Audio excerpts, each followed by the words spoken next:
The studio lights blazed as the most controversial interview in television history was about to unfold. Muhammad Ali sat across from renowned atheist philosopher Dr. Richard Sterling, a man who had spent his entire career dismantling religious beliefs on national television.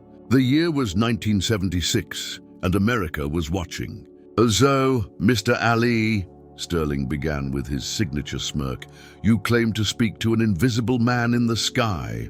Tell me, what does this Allah of yours actually do for you besides make you feel better about your inevitable death?" And the studio audience fell silent. Even the camera operators stopped moving. Ali's eyes never left Sterling's face, but something shifted in his expression. Not anger, but a deep, quiet confidence that seemed to fill the entire room. "But you know what's funny, Doc?" Ali's voice was calm, almost gentle.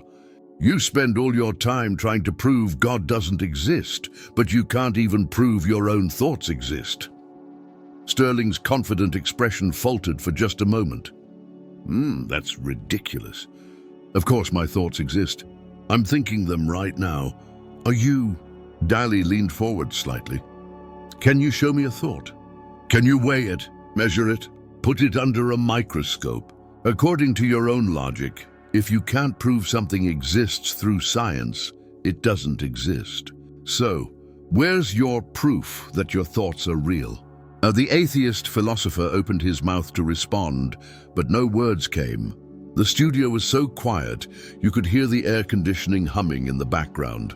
"Let me tell you something about proof," Ali continued, his voice growing stronger. "But every morning when you wake up, you don't question whether your wife loves you because you can measure it in a lab. You don't doubt your mother cared for you because you can't put her love under a microscope. You believe in things you can't see every single day." Sterling tried to regain his composure. That's different. Love is just chemical reactions in the brain. We can measure oxytocin, dopamine. So you're telling me," Ali interrupted, "that when your daughter hugs you and says, 'I love you,' Daddy," you think to yourself, "Oh, that's just her oxytocin levels spiking." Is that how you live your life, Doc? But the camera caught Sterling's face turning slightly red. Several audience members shifted uncomfortably in their seats. "You see," Ali continued, "you've spent so much time trying to explain away the mystery of life that you've forgotten how to actually live it. You want proof of God? Look around you. The fact that you can even ask the question proves there's something bigger than just random chemicals floating around in space." Sterling gathered himself and launched his next attack. "But religion has caused more wars, more suffering, has it?" Ali's response was swift. "Have people caused wars and just used religion as an excuse? You think if we got rid of all religion tomorrow, people would suddenly stop being greedy, stop wanting power, stop hurting each other? Come on, Doc, you're smarter than that." The host, who had been silent until now, finally spoke up. "And Dr. Sterling, you seem to be struggling with Mr. Ali's responses." "I'm not struggling," Sterling snapped, but his voice betrayed his frustration. "I'm simply trying to have a rational conversation with someone who believes in fairy tales." Ali smiled, not mockingly, but with genuine warmth. "You know what I think, Doc?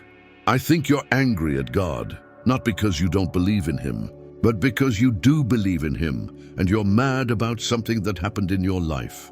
The words hit Sterling like a physical blow. His face went pale, and for a moment, the mask of intellectual superiority completely slipped away.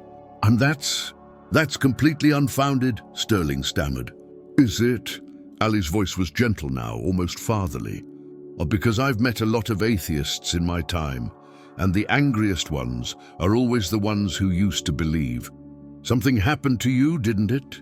Something that made you feel like God let you down."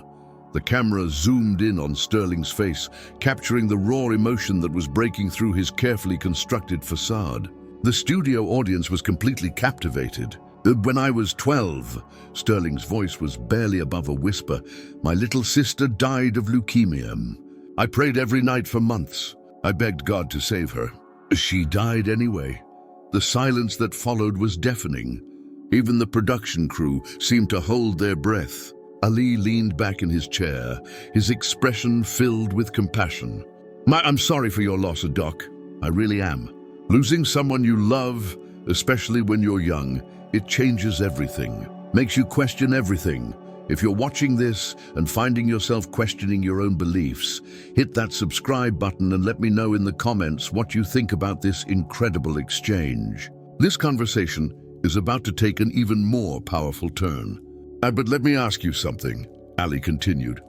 When your sister was sick, did you love her any less because you knew she might die? Sterling looked up, confusion in his eyes. Of course not. I loved her more. And when she died, did that love just disappear?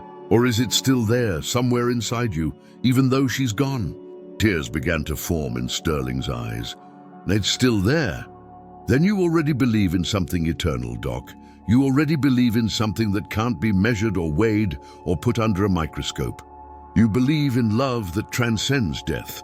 That's not so different from believing in God.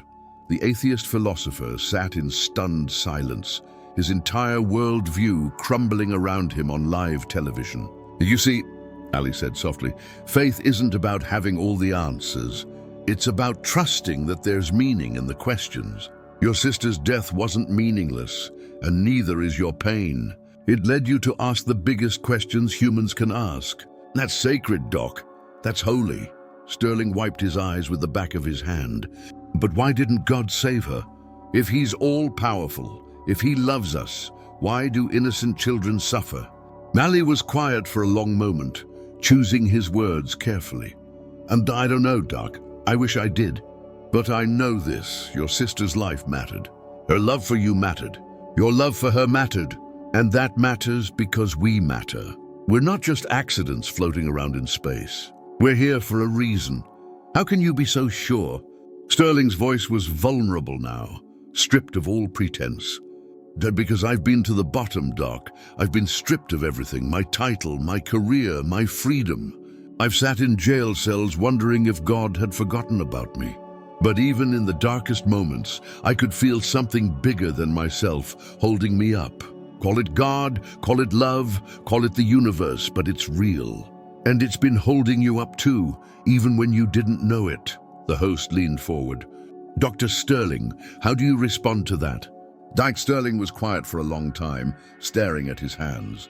When he finally looked up, his eyes were different, softer, more open. And I don't know what to say. For 30 years, I've built my entire identity around not believing. I've written books, given lectures, debated theologians around the world. And in 5 minutes, this man has... He trailed off, shaking his head. I haven't done anything, Doc, Ali said gently. I've just reminded you of what you already knew in your heart. The love you felt for your sister, that came from somewhere. The pain you felt when she died, that came from somewhere too. Love and pain don't exist in a meaningless universe. Sterling looked directly at Ali for the first time since the interview began. Oh, you really believe that, don't you? You really believe there's a purpose to all of this? I don't just believe it, Doc. I know it. And deep down, so do you. You wouldn't have spent 30 years fighting God if you didn't believe he was real. You can't fight something that doesn't exist. The words hung in the air like a revelation. Sterling's mouth opened slightly, as if he was about to speak, but no words came. The realization was written all over his face. He had been fighting God precisely because he believed in him.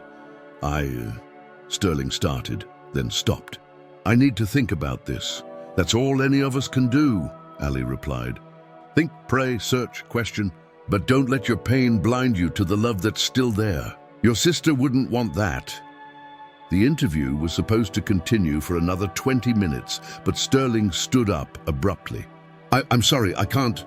I need some air. As the cameras followed him walking off the set, Ali remained seated, his head bowed slightly as if in prayer. The host turned to the camera. Ladies and gentlemen, we're going to take a short break. When we return, we'll continue this extraordinary conversation with Muhammad Ali.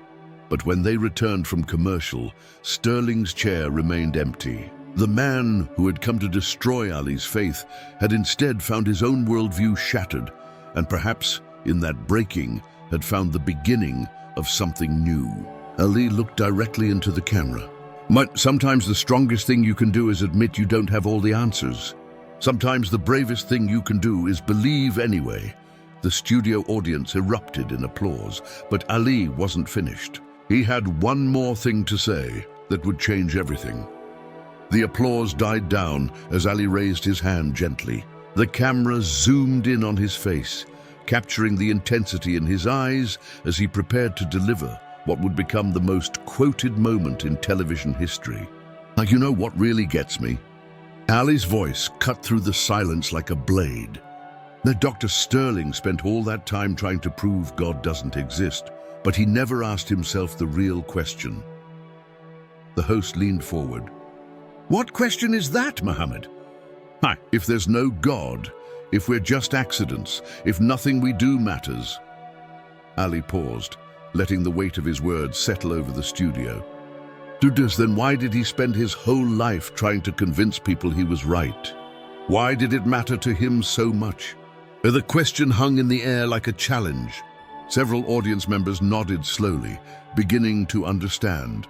Think about it, Ali continued, his voice growing stronger. If we're just random chemicals that happen to bump into each other in space, why do we care about truth? Why do we care about justice? Why do we get angry when innocent people suffer? Animals don't write philosophy books. Rocks don't debate the meaning of life. A woman in the front row whispered to her husband, "He's right."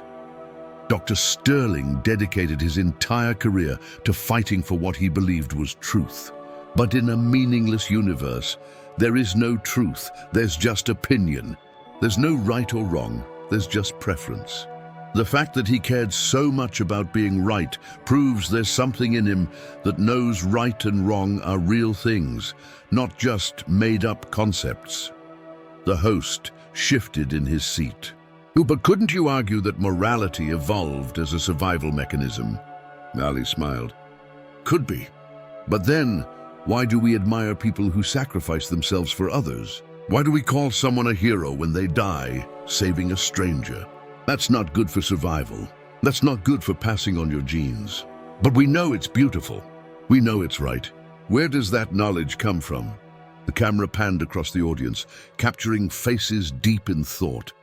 Let me tell you about a moment that changed my life, Ali said, his voice becoming more personal.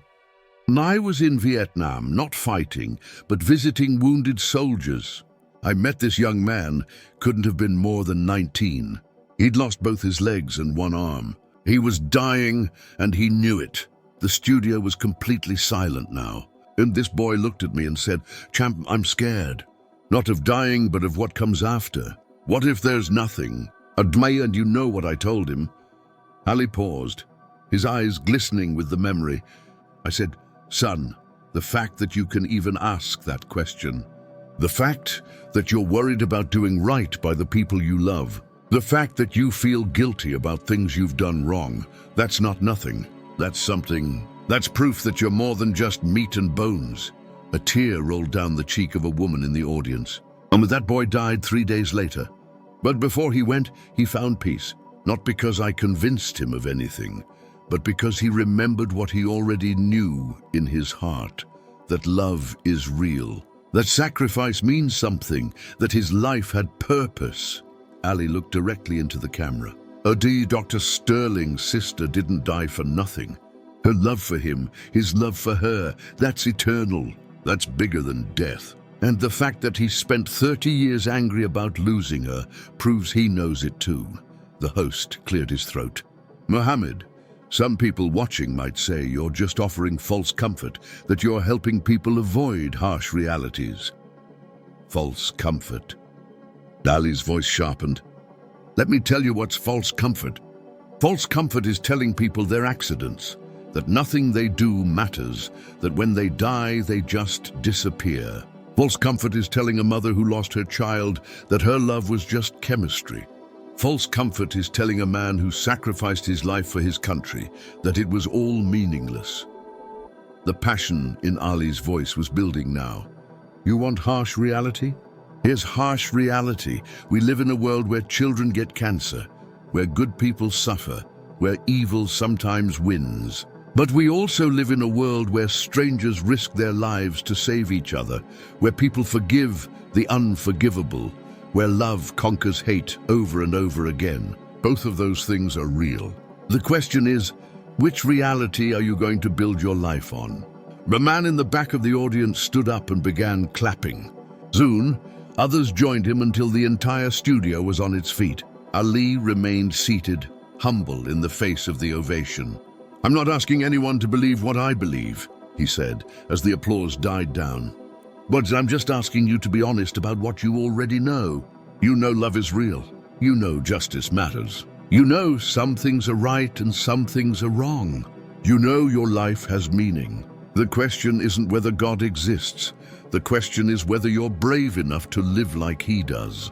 The host was visibly moved. "And Muhammad, in all my years of television, I've never seen anything quite like this. You've taken what started as a debate about religion and turned it into something much deeper." "It was always something deeper," Ali replied. "Dr. Sterling didn't come here to debate theology. He came here looking for answers to the same questions we're all asking. Why are we here? Do we matter? Is there hope?" The beautiful thing is, he already had the answers. He just forgot where he put them. At that moment, the studio doors opened and Dr. Sterling walked back in. His eyes were red, but there was something different about his posture, straighter, more open. The audience turned to watch as he made his way back to his chair. "I'm sorry," Sterling said as he sat down. "I needed a moment to process what just happened." "No need to apologize, Doc," Ali said warmly. "But sometimes the truth hits us when we're not expecting it." Sterling looked at Ali with new eyes. "But you know, I came here tonight planning to embarrass you. I had all these arguments prepared, all these logical traps I was going to spring. I thought I was going to expose you as a fraud. And what do you think now?" Sterling was quiet for a long moment. I think I've been the fraud. Not intentionally, but I've been lying to myself for so long that I started to believe my own lies." The camera captured every emotion playing across Sterling's face. "When my sister died, I didn't lose my faith in God. I got angry at him. But anger requires belief. You can't be mad at something that doesn't exist. I've spent 30 years trying to convince the world that God doesn't exist, because I was really trying to convince myself that it was okay to be angry at him." Ali nodded slowly. "Anger is just love with nowhere to go, Doc. You loved your sister so much that losing her broke something inside you. That's not weakness. That's proof of how deeply you can love. But how do I move forward from here?" Sterling's voice was vulnerable, almost childlike. "I've built my entire career on atheism. I've written books, given lectures. People look up to me as a voice of reason. Maybe," Ali said gently, "the most reasonable thing you can do is tell them the truth about your journey. Maybe your real purpose isn't to destroy faith, but to help people work through their doubts honestly. Maybe your sister's death wasn't the end of your story with God. Maybe it was the beginning of a deeper one." Sterling wiped his eyes again. "I don't even know how to pray anymore." "Start simple," Ali suggested. "Start with, 'I'm sorry. Sorry for running away, sorry for being angry, sorry for hurting people in your pain.' Then move to, 'Thank you. Thank you for the love you had with your sister. Thank you for the questions that led you here tonight. Thank you for the chance to start over." The host looked between the two men. "Dr. Sterling, are you saying that this conversation has changed your fundamental beliefs?" Sterling took a deep breath. "What I'm saying, this conversation has helped me remember what I really believed all along. I'm saying that Muhammad Ali didn't convert me tonight. He helped me convert myself back to who I used to be before the pain took over." The audience was completely captivated, witnessing what felt like a miracle unfolding in real time. "You know what the funny thing is?" Sterling continued. "I've debated dozens of theologians, philosophers, religious leaders. They all tried to argue me into faith. Muhammad didn't argue with me at all. He just reminded me that I already had faith. I was just pointing it in the wrong direction." Ali smiled. Faith isn't something you think your way into, Doc. It's something you remember your way back to. It's like coming home after being lost for a long time. I feel like I've been lost for 30 years, Sterling admitted. Then welcome home, Ali said simply. The two men looked at each other across the small table, and something passed between them: understanding, forgiveness, brotherhood. The atheist who had come to destroy the believer had instead found his way back to belief himself. The host turned to the camera. Ladies and gentlemen, we've just witnessed something extraordinary. A conversation that started as a debate has become a testimony to the power of honest dialogue and the resilience of the human spirit. Ali looked directly into the camera one final time. If you're watching this and you're struggling with doubt, with anger, with questions that keep you up at night, don't give up. Don't let your pain convince you that nothing matters. Your questions are sacred. Your doubts are holy. They're leading you somewhere important. Trust the journey. Sterling nodded. Udi, and if you're like I was, if you've been running from God because you're angry at him, stop running. He's not afraid of your anger. He's not threatened by your questions. He's been waiting for you to come home. The camera pulled back to show both men sitting together, no longer adversaries, but fellow travelers on the same difficult road of faith and doubt and hope. As the credits began to roll, the audience remained seated, many wiping away tears, all of them changed by what they had witnessed. The interview that was supposed to be about religion had become something much more profound, a reminder that we are all searching for the same things: meaning, purpose, love, and hope. And in that search, we are never truly alone. If this conversation moved you the way it moved everyone in that studio, don't keep it to yourself. Hit that subscribe button, smash the like button to help spread this message, and tell us in the comments how this story impacted you. Share this with someone who needs to hear it today. Sometimes the most powerful thing we can do is simply remind each other that we matter, that our stories have meaning, and that it's never too late to come home. Your engagement helps us reach more people with messages that can change lives. Thank you for being part of this journey with us.